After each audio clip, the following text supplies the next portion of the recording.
Vuoi assaggiare una birra dove al suo interno scopri la specialità tipica friulana? Lumi Beer, il prodotto ricavato in 20 ettari di terreno coltivato orzodistico, biodiversità, performance ambientale. Lumi Beer nelle sue 5 versioni disponibili, 4 per consumo veloce e dissetante e la versione Magnum per intenditori. Lumi Beer si abbina a qualsiasi palato. Lumi Beer è un prodotto esclusivo Azienda Agricola Pancera, il buon seme, i buoni frutti.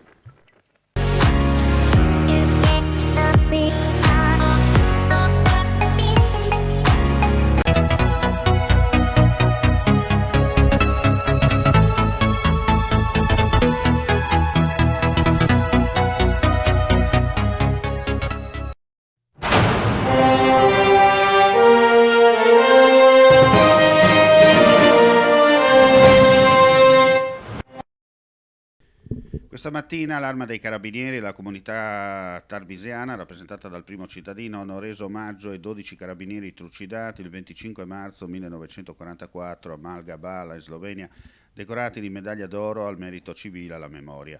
La commemorazione è iniziata con la Santa Messa nella chiesa Santi Pietro e Paolo di Tarvisio, concelebrata dal cappellano militare della Legione Carabinieri Friuli Venezia Giulia e dal parroco di Tarvisio.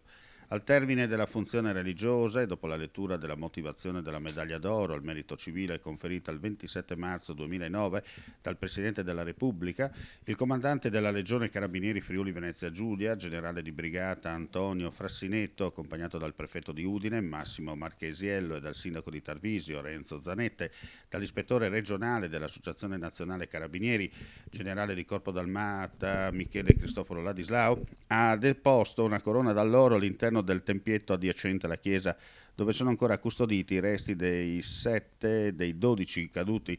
Gli altri sono stati nel tempo traslati e tumulati nei rispettivi paesi di origine. Gli onori militari sono stati resi dalla Guardia dei Carabinieri.